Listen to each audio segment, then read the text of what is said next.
Loucura e obsessão. Capítulo 8. A grandeza da renúncia.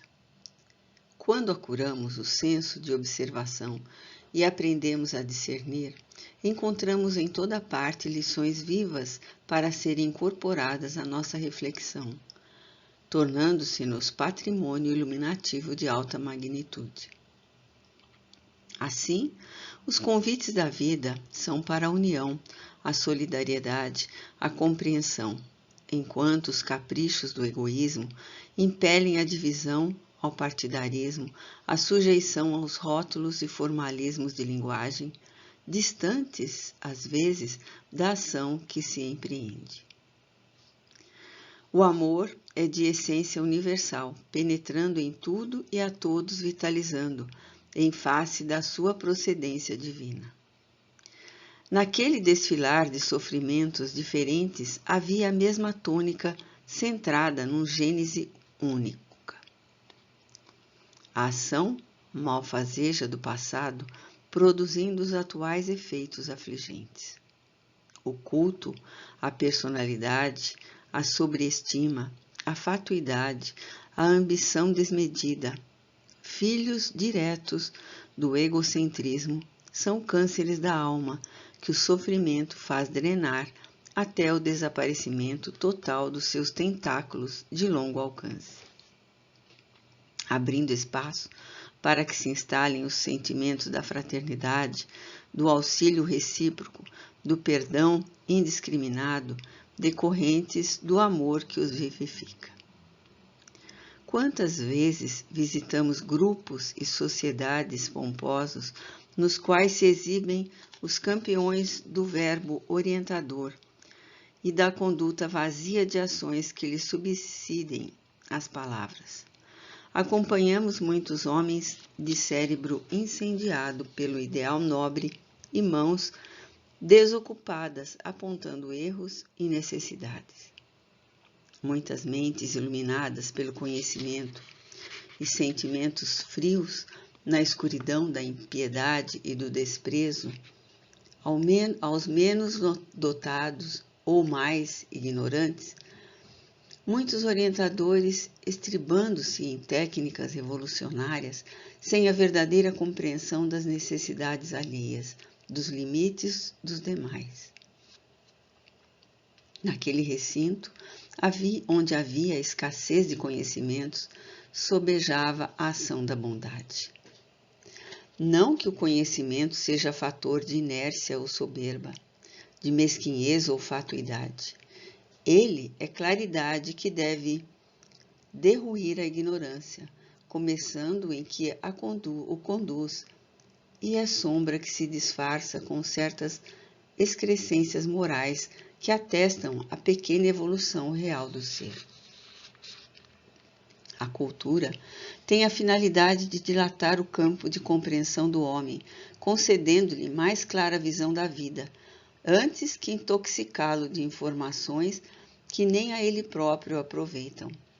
São diferentes o homem culto do sábio, pela simples razão de que o primeiro armazena conhecimentos e o outro vive-os de forma edificante, promovendo aqueles que o cercam. Asas da evolução e conhecimento e o amor constituem a força da sabedoria que liberta a criatura. Terminados os labores na face material da casa e após entregar o médium que recobrara a normalidade, a genitora e aos amigos espirituais que o acompanhariam ao lar, a sábia mentora veio ter conosco. Depois de saudar-nos, utilizando-se de linguagem diferente daquela em que se expressara pela psicofonia, foi-nos apresentada pelo Dr. Bezerra. Esta é nossa irmã emerenciana, referiu-se o benfeitor, cujo trabalho de caridade acompanhamos com interesse no curso das horas passadas. Após as palavras agradáveis que permutamos, o amigo aduziu: o irmão Miranda vem a esta casa a convite nosso, acompanhando o caso Carlos, cuja mãezinha foi bondosamente atendida pela cara irmã. estudioso dos fenômenos mediúnicos e das alienações por obsessão, está reunindo valores apontamentos nesta noite que lhe serão de grande utilidade futura. Quando as circunstâncias o permitirem, pediríamos à nobre amiga que lhe elucidasse, sinteticamente, a razão por que opera neste recinto, apresentando-se com as características dos ancestrais africanos. A gentil senhora, que agora me parecia haver desencarnado na faixa dos 50 anos, com muita boa vontade anuiu fazê-lo naquele mesmo instante, tão logo apresentasse algumas orientações aos demais vigilantes e plantonistas que ali permaneciam atendendo aos espíritos recolhidos para socorros especiais. Sem qualquer dramatização, dando naturalidade à entonação da voz, explicou-nos. Iniciemos no século XVII, na Europa, especialmente na gloriosa Dinamarca, luterana governada por Cristiano IV, no auge da Guerra dos 30 Anos, antes de ser vencida pelos exércitos de Fernando II. As lutas que se travaram 2 anos antes foram sangrentas e impiedosas, ceifando as vidas de quantos aparentemente mantinham as crenças ancestrais a Odin, nas zonas rurais empestadas pela ignorância, conforme então acreditávamos, ou desforçando-se em justificado rancor nos adversários que tombavam sob as nossas forças guerreiras. Temidas pela impiedade, nossas tropas espalhavam o horror, havendo antes subjugado os povos vizinhos que o tempo e novas lutas se encarregariam de libertar ao preço cruel dos lares enlutados, das crianças órfãs, da viuvez e da miséria que se alastrava num como nos outros lados da beligerância. Viúva de guerra, cujo esposo fora morto em batalha em glória, usufruindo as extravagâncias da nobreza, estimulei o filho único de 20 anos a vingar o pai e a defender a pátria ameaçada. Meu Valdemar, orgulhoso da raça e dos nossos ancestrais, partiu para o campo de confrontos em Luthiers e, sem experiência, tombou prisioneiro, sendo vilmente assassinado. Com a paz firmada em Lubeck em 1629, ficaram os ódios em sangrentas feridas abertas.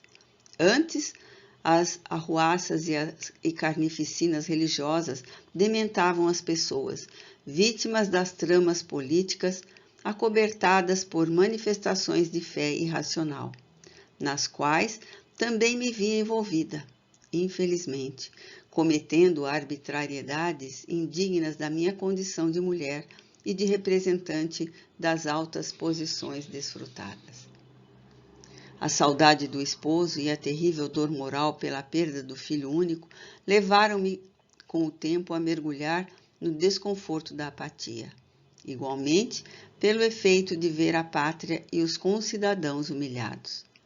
A morte generosa tomou-me do corpo alquebrado e fui amparada pelo esposo digno, que já tomara conhecimento da realidade espiritual.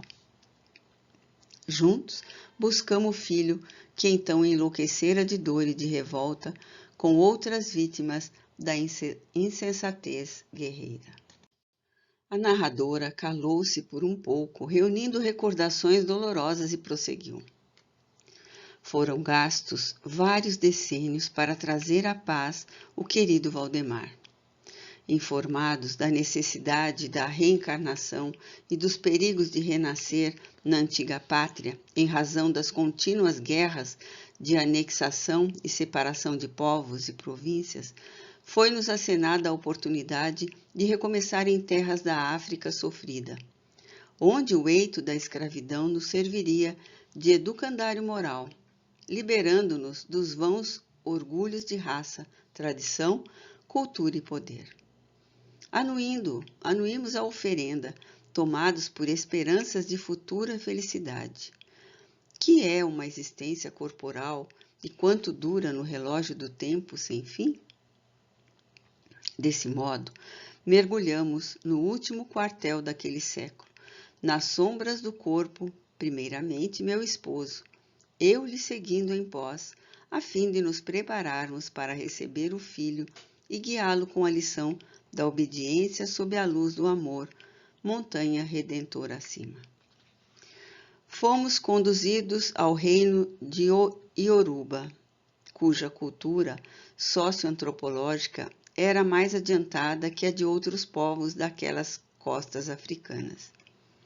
Estava, porém, escrito no livro dos nossos destinos que a aprendizagem seria longa, difícil e mais dolorosa do que pensávamos. Ainda jovens, fomos apanhados por caçadores de negros que venceram nossa nação surpreendida e sem defesa.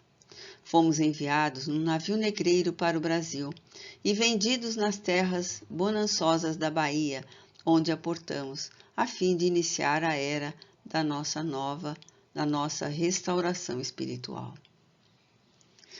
Haverá palavras que definam o que se sofre sob as tenazes da escravidão, desde a brusca separação da terra amada, das pessoas queridas, a viagem sem retorno, sem pão, sem água, sem ar, sem espaço, num sórdido navio onde as pestes e a morte consumiam vidas que aparentemente valiam menos que a de animais detestáveis.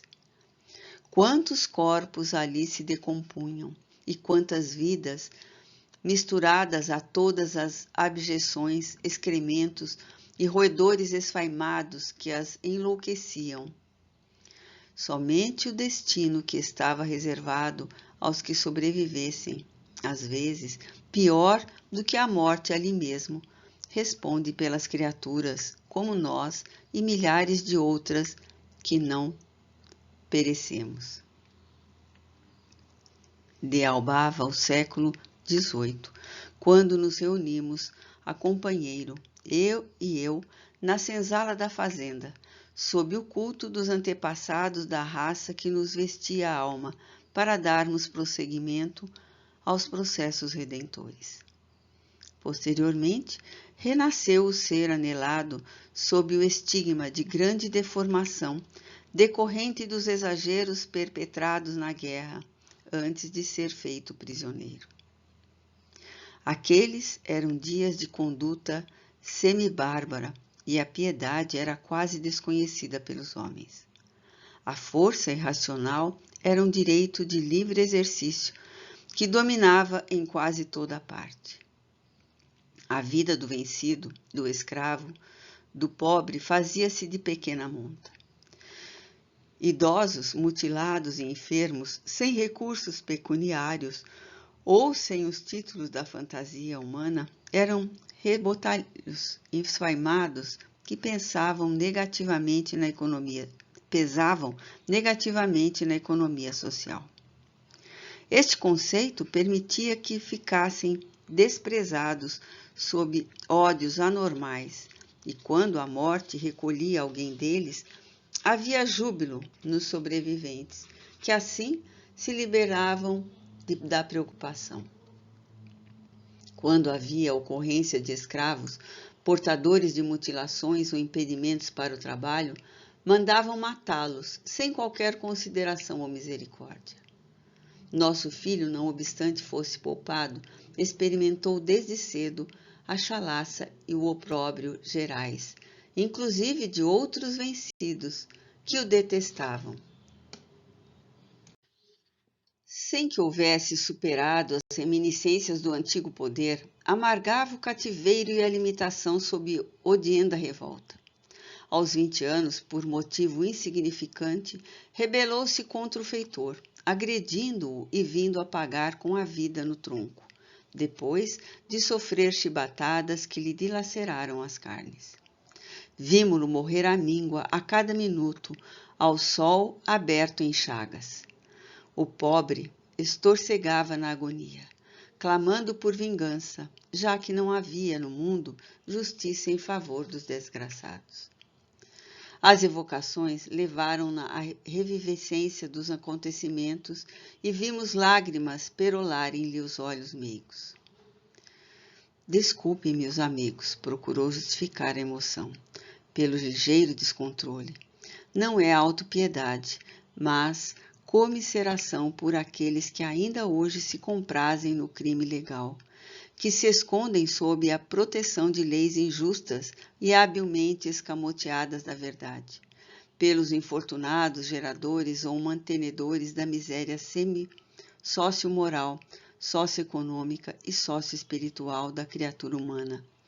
Sua irmã, portadora dos mesmos direitos que a vida a todos concede, e nunca ou raramente são considerados. Eles estão anestesiados e despertarão para largos anos de amargura, sem conforto e dores lancinantes sem consolo. Eu que lhe atribuíra a emotividade ao recordar-se das pungentes aflições que a visitaram então, surpreendi-me com a sua conotação inesperada, conforme prosseguiu explicando. Bendizemos a Deus. Venceslau, companheiro de largas experiências humanas, e eu, pelos sucessos passados que nos ensinaram submissão e esperança. Àquela época, nas tradições dos iorubas, o culto aos mortos e às deidades eternas era natural, a qual nos acostumáramos, encontrando nele consolo para a desdita e esperança para o desalento. Por intermédio dos benfeitores, soubemos que o filho desnorteado se encontrava sob a tutela de encantados, na área do mal, conforme ali se conceituavam, genericamente, as entidades que trabalham, cooperam e constituem as forças vivas da natureza, conhecidas milenarmente por várias designações. Preparavam-no para a vingança organizada, que se tramava nas regiões em que se homiziavam. Redobramos oferendas a esses seres mais impiedosos que se supunham criados eternamente para o mal, a fim de que liberassem o infeliz, sem que viéssemos a conseguir qualquer resultado positivo. Os anos se dobraram lentos e carregados de mais penosas angústias. Quando fui separada do esposo para acompanhar uma das sinhazinhas que se casara, passando a residir em Pernambuco, para onde nos transferimos, continuando a servi-la e atender os seus filhinhos que foram chegando, neles amando os amores que me haviam sido arrancados da alma. Quando os crepes da morte me envolveram o corpo, eu havia aprendido um pouco mais a respeito do dever antes do prazer, e sobre a afetividade sem as amarras caprichosas do egoísmo. Venceslau retornara antes, sem que eu o soubesse, e novamente aguardou-me. Volvemos à busca do filho desavisado e enlouquecido, lutando muito e muito trabalhando pelo bem de todos, de outros aguilhoados ao processo redentor que se debatiam nas procelas da selvagem desesperação. A amiga espiritual fez uma interrupção oportuna, a fim de alcançar o clímax das suas recordações, prosseguindo pausadamente. O século XIX ainda se encontrava envolto nas sombras da ignorância a respeito dos direitos humanos, como ainda hoje se dá em lamentáveis e descabidas situações entre os chamados povos livres e por parte dos homens ditos civilizados. Naquela época, eram piores as circunstâncias e o clima moral vivia saturado de contínuas injustiças, fragmentações de valores, enfim, de perversidades. Retornamos então ao proscênio terrestre, os esposos elegendo a submissão escrava, espontaneamente, de modo a auxiliar o filho que a ela volveria por impositivo provacional compulsório. Desnecessário minudenciar acontecimentos, porquanto a resignação nos amparava, ao casal, acrisolando-nos os sentimentos, o mesmo não acontecendo com Valdemar, identificado com as forças malfazejas a que nos referimos.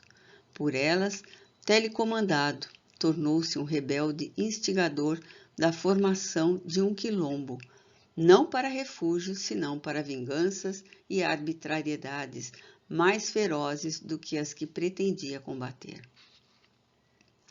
Submisso a esses seres espirituais do mais baixo teor vibratório, volveu aos instintos primários, atingindo índices surpreendentes de selvageria. Abatido anos mais tarde, caiu nos abismos de sombra e degradação espiritual inimaginável, às quais se vinculava. Novamente, a roda da vida nos recambiou a espiritualidade e demos-nos conta de que só um ato nosso de amor extremo, feito de renúncia total, poderia ajudar o filho consumido pelo superlativo ódio. Já proliferavam em abundância no Brasil, também por pessoas de epiderme branca, os cultos fetichistas e outros, mantendo-se intercâmbio vigoroso com os desencarnados. Embora as luzes do Consolador já houvessem alcançado as mentes brasileiras, libertando-as com a renovação moral, com o estudo e a prática do bem, verdadeiras multidões em razão do atavismo decorrente da prática de outro credo religioso, logravam mais identificação com as seitas e cultos do sincretismo afro-brasileiro, nos quais auriam forças para as lutas e fé para a vida. Apesar de proliferarem as seitas afeiçoadas ao mal, cultivadoras da vingança e do desconcerto moral, outras, entretanto, se dedicaram ao bem e à ordem, ao amor e à caridade, utilizando-se de práticas equivalentes, embora tivessem conteúdos diferentes. Não é de causar estranheza o fenômeno em tela no sincretismo religioso do Brasil, quando nações supercivilizadas na Europa e na América do Norte multiplicam igrejas e agremiações para cultuar os demônios, que não passam de espíritos embrutecidos e vingadores que se auto-hipnotizaram, tomando ilusoriamente nas mãos a adaga do que chamam justiça, para intentar-lhe aplicação arbitrária e apaixonada, esquecidos da justiça que funciona com a equidade e sabedoria, reeducando e corrigindo, em vez de punir, seviciar e desgraçar. Naqueles países, esses seres assumem personificações demoníacas, diabólicas, conforme se denominam, enquanto os cultos afro-brasileiros fazem-se conhecer por Exus e outras designações em que nada alteram a sua louca realidade. A mentora silenciou, circunvagou o olhar pelo recinto onde notávamos entidades diversas, algumas de aparência grotesca e extravagante e outras sofredoras de várias nuances morais, perturbadoras e ociosas, sob controle, que ignoravam. E adiu. A hipnose, a auto-hipnose por fixação degenerativa funcionam em larga escala em ambas as faixas vibratórias da vida, no corpo ou fora dele. Em nossa esfera de ação, com muito maior intensidade em razão dos processos mentais de sintonia e identificação moral entre os despojados do corpo somático. Aí estão, diante dos nossos olhos, muitos infelizes irmãos assumindo personificações mitológicas ridículas por auto-hipnose. Número largo, crendo-se seres de exceção na ordem universal, por efeito de autossugestão demorada desde a Terra, quando se permitiam construções mentais nesse campo.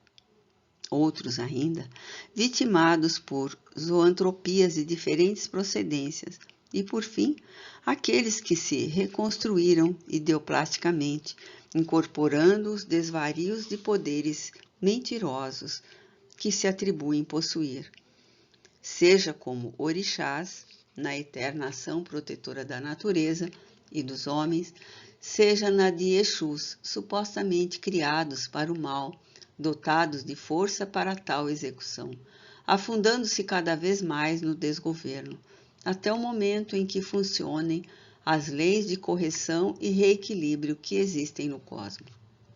A questão é muitíssimo mais complexa. No entanto, detenhamos-nos aqui a esse respeito. O querido Valdemar, caindo sempre e intoxicando-se de vibrações deletérias, perdeu-se por algum tempo, sendo recolhido pelos anteriores comparsas que o hipnotizaram e o adestraram em técnicas de obsessão, de vampirismo, de exploração de outros espíritos e principalmente dos homens. Tomou desse modo a personificação parasitária de uma deidade maléfica que se auto-intitulou Exu, com especialidade de ação em determinado campo de sua preferência. Impôs-se a postura de dominador, conforme acontece com outros da mesma vibração, e submeteu mentes ignorantes e primitivas à sua governança espiritual, recebendo homenagens e oferendas com que se comprazia e nutria.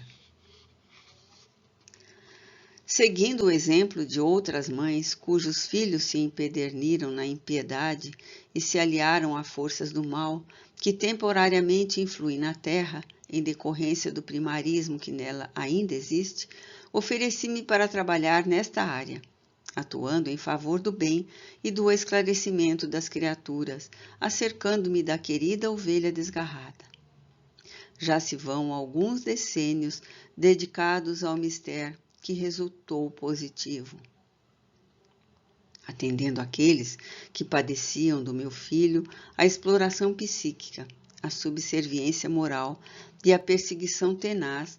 Ele veio para um confronto de forças, que recusei, prosseguindo no bem, enquanto ele se exasperou, impossibilitado de erguer barreiras ao serviço que lhe tomava as vítimas, lenta, mas vigorosamente.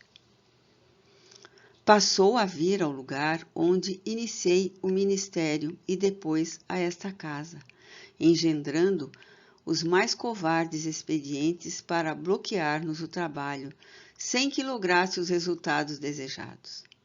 Impossibilitado de alcançar-me, pôs cerco rude ao médium, que, advertido, resistiu pacificamente às provocações propostas e às induções vis, terminando por ameaçar invadir-nos o núcleo e conduzir à loucura os seus membros. Chegara a oportunidade porque eu anelava. Venceslau havia retornado à terra e o acompanhávamos com enternecimento, a fim de um dia ser-lhe encaminhado o filho, hoje em circunstância diferente. Destarte, aceitamos o repto do desespero e o enfrentamos com a sua horda de mandriões e infelizes. Vendo-me a sós com Jesus Cristo, naturalmente no coração, zombou e se constrangeu. Intentando uma pugna de vibrações maléficas que me não alcançavam, os sentimentos de mãe extravasaram do meu ser e arrebentaram-lhe as fixações do mal, fazendo-o render-se à esperança de paz e no futuro de renovação. A debandada dos sequazes foi estrepitosa e desordenada. O amor recolheu-o e internou em colônia donde procedemos, fazendo-lhe o tratamento por mais de 3 lustros. Hoje, o filhinho reencarnou-se com deficiência mental, junto ao antigo genitor aflito, que o traz aqui por inspiração nossa, que lhe seguimos o passo a fim de continuar na terapia da reabilitação. Concluído o objetivo primeiro a que me dedicava, embora a ação generalizada, estava afeiçoada ao ministério. Apesar de ter licença para atuar noutro tipo de atividade, é por gratidão às reencarnações nas quais adquirira compreensão da vida, lições de humildade e abnegação, havendo recolhido as bênçãos que a misericórdia de Deus me concedeu, e por fim, em reconhecimento pelo resgate do meu filho, que venho permanecendo por espontânea eleição no mesmo labor junto aos mais carentes e mais aflitos, na sua imensa ignorância, semeando nas suas mentes desacostumadas às reflexões e aos raciocínios espirituais as sementes da luz que lhes facultará o início da reformulação espiritual de que necessitam. É, portanto, o amor pelos sofredores em forma de gratidão que me mantém neste trabalho, ensejando-me no anonimato, na humildade e na caridade sem alarde, palmilhar a senda da evolução por onde todos seguimos. Tudo muito simples, nada demais. Aí tem o amigo Miranda, uma síntese da experiência que eu tenho vivido nos últimos 400 anos, com aqueles afetos mais próximos do coração. Pairava no recinto uma suave paz que não me atrevia a perturbar, embora desejasse formular muitas questões que certamente não cabiam naquela circunstância. Desse modo, aquietei as ansiedades, aguardando ocasião própria, que certamente ocorreria. Demais, necessitava de meditar, digerir as informações, evitando muitos ensinamentos sem haver absorvido integralmente aqueles primeiros que nos foram facultados. Percebendo-me a interiorização, a irmã emerenciana pediu licença e afastou-se para dar prosseguimento aos serviços de que também participaríamos logo mais.